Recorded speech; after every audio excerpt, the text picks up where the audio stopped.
As most of you are probably well aware, Marvel's output in the last few years has not been the most consistent. Every now and then they do release something that is genuinely really good, like Black Panther Wakanda Forever or Spider-Man No Way Home, but everything else is either a mixture of not particularly good, or even if it is something good like Doctor Strange in the Multiverse of Madness, there's still a lot of issues in the film that hold it back from being great. Even their TV shows and specials were kind of proving to be a bit inconsistent as well. You had stuff like Moon Knight, Loki and Werewolf by Night that were all really good, and then you would get something like She-Hulk which split the fans pretty much 50-50. And I know that this continual churned out process of releasing a lot of inconsistent stuff has resulted in a lot of people falling off of the MCU bandwagon.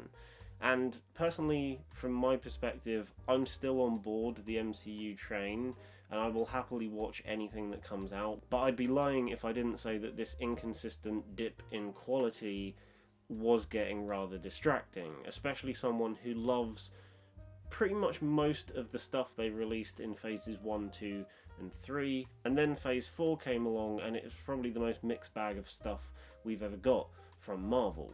For instance, I know I didn't do a video on Ant-Man and the Wasp Quantumania, but I did see it in the cinema when it was out, and it was fine, but it's the most meh thing I think they've released for quite a while. Nothing about it particularly blew me away, but nothing about it really was that terrible either. It just kind of existed. So for a year or so now, pretty much since Spider-Man No Way Home came out, I've been waiting for a Marvel project to come along and really blow me away and remind me why I like the MCU in the first place. And that's when Guardians of the Galaxy Volume 3 came along, which is James Gunn's send-off for the Guardians, both in terms of this being the last time we will see this group of characters together as the Guardians, but also in a literal sense as this is James Gunn's last project with Marvel. Don't get me wrong, when this film was announced way back when, I was really excited for it because I love the first two Guardians of the Galaxy films. For me, they are easily somewhere in the top 10 MCU films of all time. I love the first one and I love the second one just as much. However, considering Marvel's recent output of stuff, there was a part of my brain that was kind of skeptical going into this film. I mean, yeah, it's James Gunn coming back for one last round with these guys, but at the same time I was like, I really hope they can stick the landing with this one, and thankfully they do, because in my opinion, Guardians of the Galaxy Volume 3 is one of the best MCU films that has ever come out. And I think the main reason why it works as well as it does is because James Gunn was just given free rein to do what he wanted to do. I've seen interviews since seeing this film last week, and I can tell that James Gunn had a very clear vision in mind of how his Guardians trilogy would play out. He knew exactly what was going to happen at the start, and even from that point he knew how the trajectory of that story was going to progress over the three films.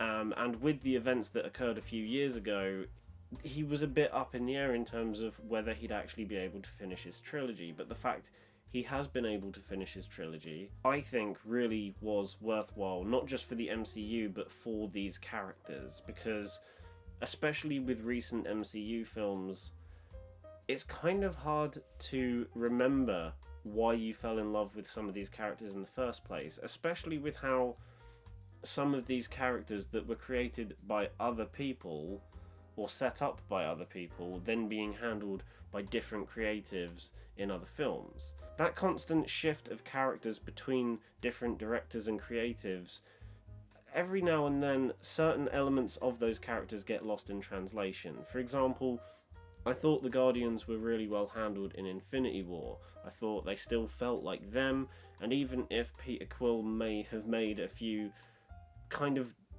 weird decisions in the moment, it still kind of felt natural for that character. And then you get to something like Thor Love and Thunder, where they're just there, and Taika Waititi didn't really understand what they're actually meant to be there for. Which is why it's incredibly refreshing to have someone like James Gunn take these characters that he brought onto the world back in 2014 and kind of grab them all and then just remind everybody why these characters were great in the first place, especially with someone like Peter Quill, who kind of got a little bit lost in translation between swapping projects. Now, I've heard some people say that this film is a bit narratively messy and that it's trying to tackle a lot of stuff all at once and it doesn't necessarily juggle everything that smoothly. Personally, I don't agree with that statement. I can see why they would say it, as there is a lot going on all the time in this film. And for the first 30 minutes, it does feel a bit like, okay, we're kind of bouncing between all these aspects to try and juggle them a little bit.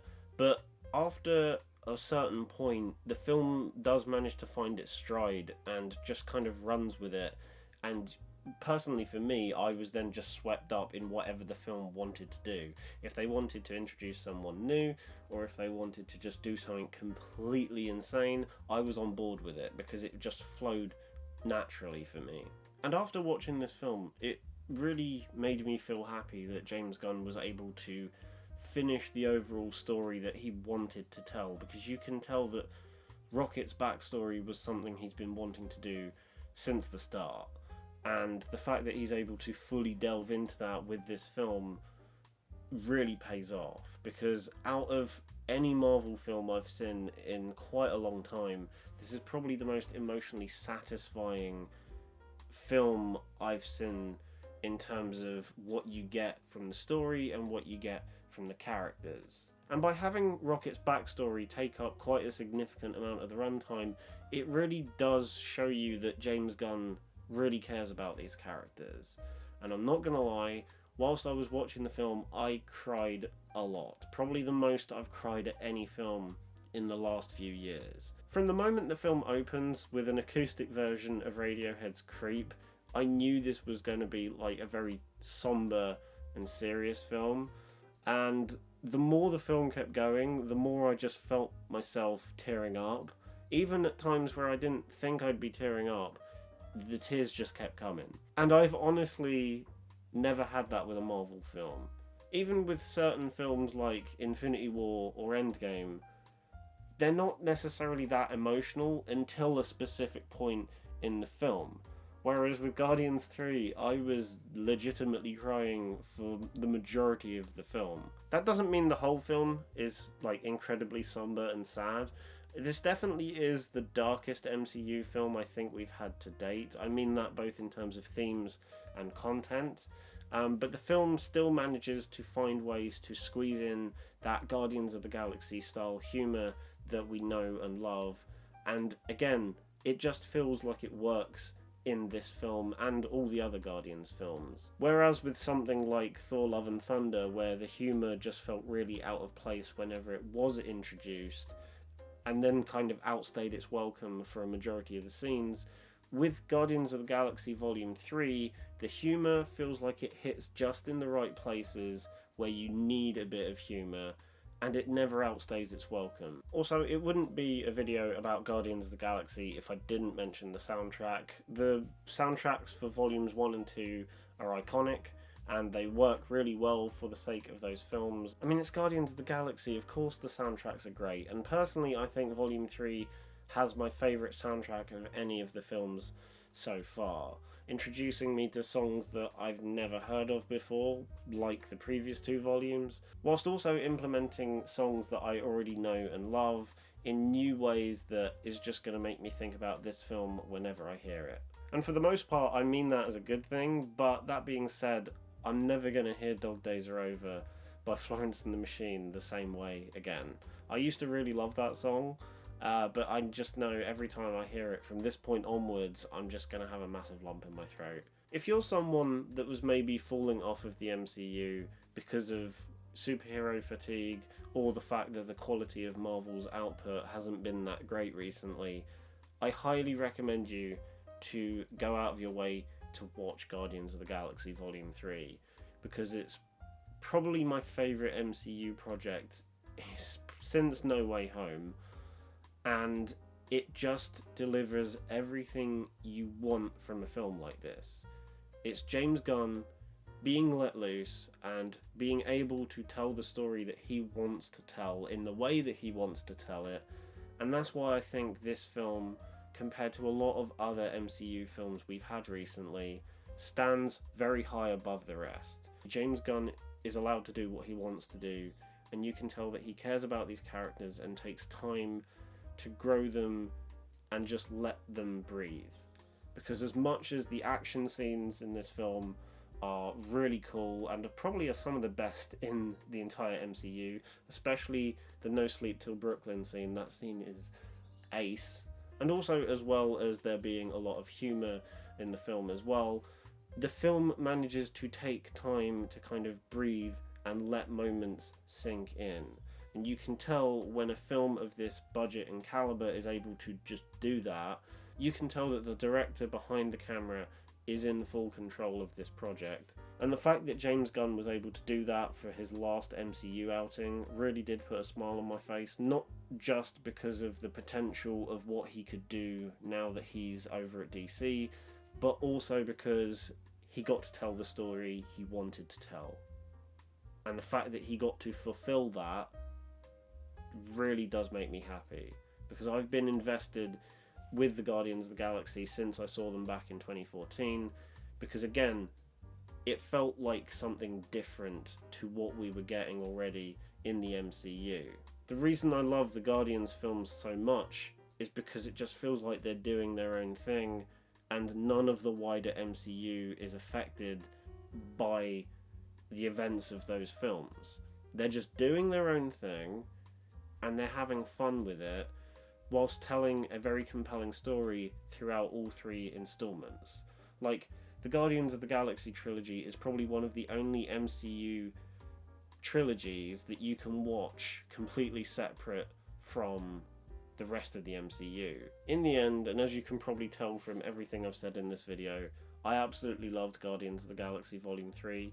It's possibly my favourite out of the trilogy, but it's also very quickly shot up to one of my favourite MCU films of all time, purely because everything about this film was just very satisfying from a story perspective, from a character perspective, and from an emotional point of view. Everything just felt like it needed to be there because it needed to be, and it was just very satisfying on almost every level. And I'm really happy that James Gunn got to finish the story that he was telling all this time, and that he's been able to let these characters go on his own terms and not let anyone else interfere with that.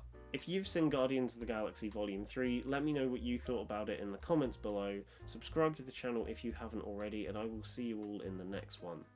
Bye.